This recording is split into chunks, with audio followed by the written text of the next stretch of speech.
안녕하세요. 오늘 함께 깊이 파고들어 볼 자료는요. 다보스 포럼에서 발표된 마크 카니 캐나다 총리의 연설문입니다.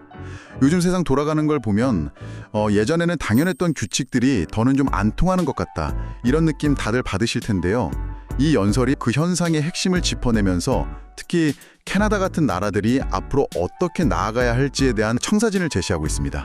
거의 21세기 국제 정세에 대한 하나의 철학적 선언문 같더라고요. 특히 오늘날의 상황을 설명하려고 수십 년 전 체코의 한 인사가 썼던 비유를 가져오는데 그게 정말 기가 막힙니다. 연설 서두부터 규칙에 기반한 국제 질서는 이제 끝났다. 이렇게 아주 단호하게 선언하잖아요. 그러면서 바칠라프 하벨의 채소 가게 주인 비유를 드는데 힘없는 자들의 힘에 나오는 이야기인데요. 한 채소 가게 주인이 매일 아침 이 가게 쇼윈도에 전 세계 노동자여 단결하라는 팻말을 걸어둬요. 네. 사실 이 주인은 이 말을 전혀 믿지 않아요. 그 구호에 진심으로 동의해서가 아니라 체제에 순응하고 있다는 걸 보여주고 괜한 문제를 피하려고 의례적으로 하는 행동일 뿐이죠.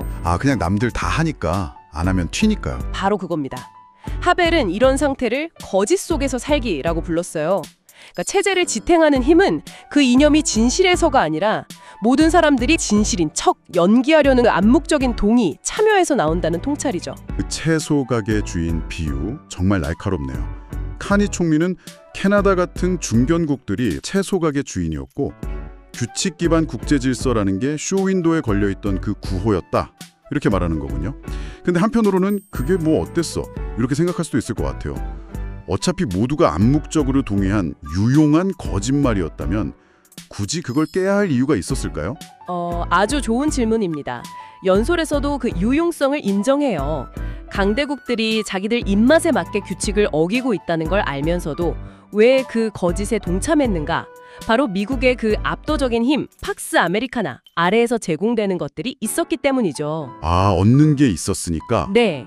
예를 들어 전 세계 바닷길을 안정하게 이용할 수 있는 항해의 자유라든지 안정적인 국제 금융 시스템 같은 것들이요. 일종의 공공재를 제공받는 대가로 그 시스템의 위선과 모순을 어느 정도 눈감아줬다는 겁니다. 그게 더 이득이었으니까요. 일종의 보험료를 내는 셈치고 현실과 수사 사이의 간극을 그냥 모른 척 해왔다는 거네요. 그렇다면 그 유용했던 거짓을 왜 이제 와서 멈춰야 하는 걸까요? 연설에서 지금 상황을 전환기 정도가 아니라 파열, 영어로 rupture라는 아주 단절적인 단어를 쓰더라고요. 모든 걸 바꿔버린 파열의 결정적 계기는 무엇이었나요? 크게 두 가지 흐름을 짚습니다. 첫 번째는 지난 20년간 우리가 겪어온 위기들이에요. 2008년 금융위기, 팬데믹으로 인한 보건위기, 그리고 최근의 에너지 위기까지. 이런 위기들을 연달아 겪으면서 세계가 너무 촘촘하게, 극단적으로 연결되어 있다는 것의 위험성이 드러난 거죠. 한 곳에서 문제가 터지면 도미노처럼 전 세계가 흔들리는 그런 취약성이요. 우리 모두가 피부로 느낀 부분이죠. 당장 마스크 하나, 자동차 반도체 하나 구하기 어려웠던 걸 생각해보면요. 공급망이라는 게 이렇게 연약한 거였구나 하고 다들 깨달았잖아요. 맞습니다. 그리고 두 번째, 이게 더 결정적인 파열의 원인인데요. 강대국들이 바로 그 경제적 상호 의존을 노골적으로 무기로 사용하기 시작했다는 점입니다. 예전에는 무역에 서로에게 이익을 주는 긍정적인 것이었다면 이제는 관세가 상대를 압박하는 지렛대가 되고 국제금융망은 특정 국가를 고립시키는 도구가 되고요. 우리가 의존하던 공급망은 언제든 우리 목을 조를 수 있는 약점이 되어버렸다는 거죠. 통합이 상호 이익이 아니라 한쪽이 다른 쪽을 길들이고 예속시키는 수단이 되어버렸다는 말이군요. 그쯤 되면 더는 쇼윈도우에 가짜 구호를 걸어놓고 거짓 속에서 살 수만은 없다. 이런 위기감이 들 수밖에 없겠네요. 그게 바로 파열의 본질이에요. 그 결과 지금 전 세계 많은 나라들이 필사적으로 전략적 자율성을 확보하려고 움직이고 있잖아요. 네네. 에너지 안보, 식량 안보, 핵심 광물 확보에 사활을 거는 거죠. 그런데 카니 총리는 한 발 더 나아가서 경고를 합니다. 이런 각자 도생의 흐름이 심해지면 결국 모두가 각자의 성벽을 높이 쌓는 요새화된 세계로 갈 수 있다는 거예요. 이건 모두를 더 가난하고 불안정하게 만드는 길이라고요.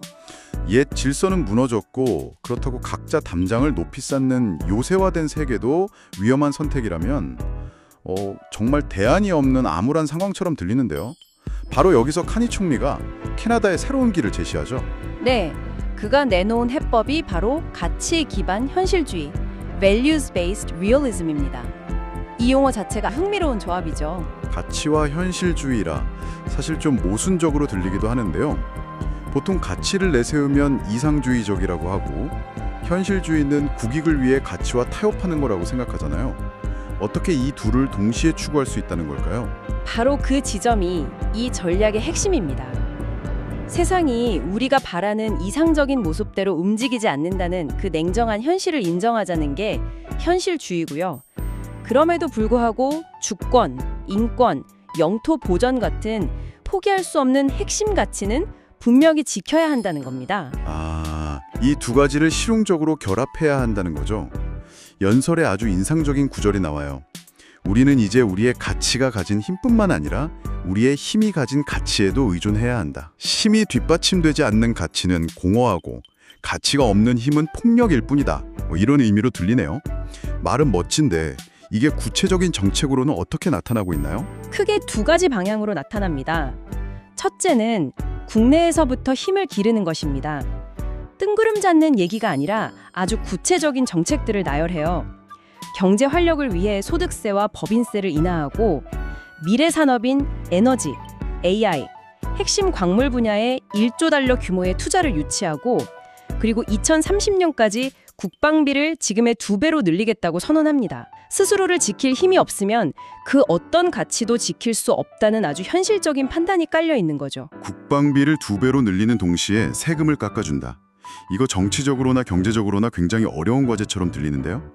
연설에서 그 재원을 어떻게 마련할지에 대한 구체적인 언급도 있었나요? 그 부분까지 상세히 다루지는 않았지만 그 방향성을 명확히 했다는 겁니다.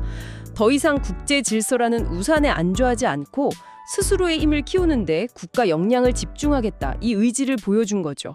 두 번째 방향이 해외 관계의 다변화입니다. 이게 전략의 핵심이라고 할 수 있어요. 다변화라면 역시 특정 국가에 대한 의존도를 줄이겠다 이런 거겠죠? 그렇습니다.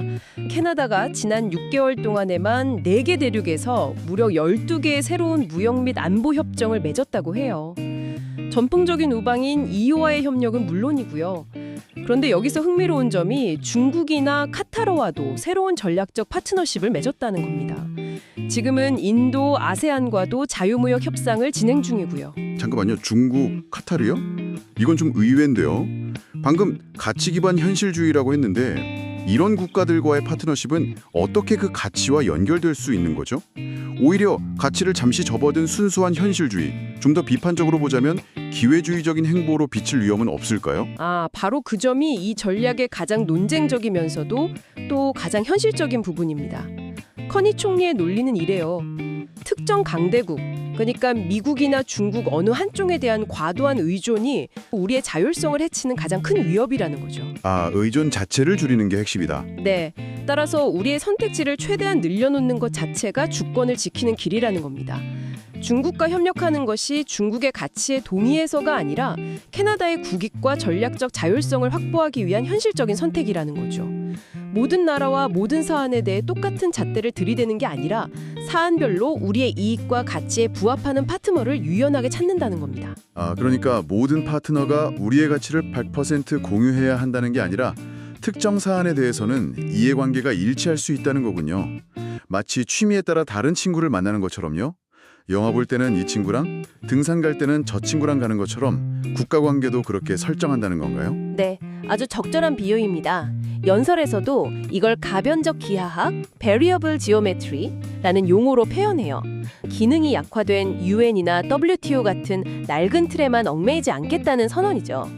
대신 그때그때의 현단에 맞춰 이해관계를 공유하는 국가들과 작동하는 연합을 새롭게 구축하겠다는 겁니다. 구체적인 사례가 있다면 더 이해하기 쉬울 것 같아요. 지리적으로 이해를 공유하는 그린란드나 덴마크와 연대하죠. 네네. 거대한 무역 블록을 만드는 데 주도적인 역할을 하고요. 반도체나 배터리에 들어가는 핵심 광물 공급망을 안정시키기 위해서는 G7을 중심으로 한 구매자 클럽을 형성하려고 합니다. 심지어 AI 같은 미래기술 분야에서도 거대 국가나 빅테크 기업의 독주를 막기 위해 뜻을 같이 하는 민주주의 국가들과 새로운 규범을 만들려고 하고요. 정말 사안별로 파트너가 다 다르네요. 굉장히 복잡하지만 또 영리한 전략이라는 생각이 듭니다. 그리고 이 모든 이야기들이 결국 다른 중견국들을 향한 하나의 강력한 메시지로 귀결되는 것 같아요. 연설 마지막에 나온 테이블에 앉지 못하면 메뉴판에 오르게 될 것. 이 말이 정말 머리에 박히더라고요. 선택의 기로를 이보다 더 잘 보여주는 말은 없을 겁니다. 계속해서 강대국들의 눈치를 보며 그들에게 잘 보이기 위해 서로를 깎아내리는 경쟁을 할 것인가, 아니면 우리끼리 힘을 합쳐 누구도 무시할 수 없는 의미 있는 세력, 즉 제3의 길을 만들 것인가. 강대국의 의도에 따라 메뉴판에 오르는 신세가 될 뿐이고 주권을 지키는 척하는 예속 상태에 머무를 뿐이라고 아주 강하게 경고하는 거죠. 자, 그렇다면 이 연설이 오늘 이 방송을 듣고 계신 여러분께는 어떤 의미를 가질까요? 이건 단순히 캐나다라는 한 나라의 외교 정책 발표 그 이상인 것 같습니다.